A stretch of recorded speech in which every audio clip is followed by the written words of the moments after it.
La faula va, la faula ve, i dels 40 sèniors de la Roser Rius us parlaré. La Roser Rius va néixer a Barcelona el 1947. Era la més petita d'11 germans. Germana de la també il·lustradora Maria Rius i Camps. Tenia un germà que era pintor, escultor i un pare ebenista. A casa seva, com us podeu imaginar, sempre estaven envoltats de llapisos, papers, trossets de fusta, pintures i molt més. Ai, això, a la Roser es veu que se li va posar a dins del cor i des de molt petita, molt petitona, va començar a dibuixar i encara no ha parat.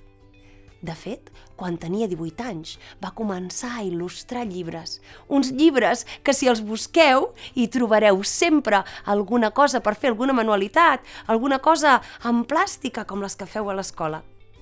Jo us he de dir que m'agraden molt els seus contes, m'agraden molt les seves il·lustracions, però avui us n'he portat un que per mi és molt especial. Aquesta història de Guifré el Pelós.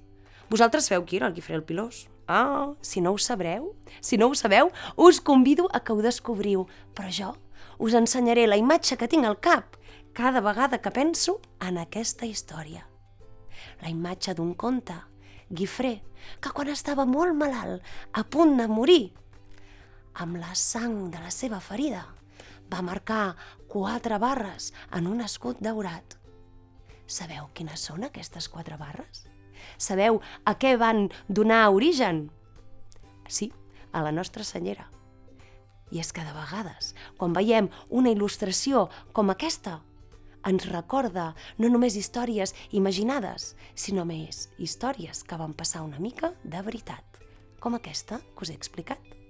I catacric, catacrac, la faula i els 40 sèniors que el cor ens han robat.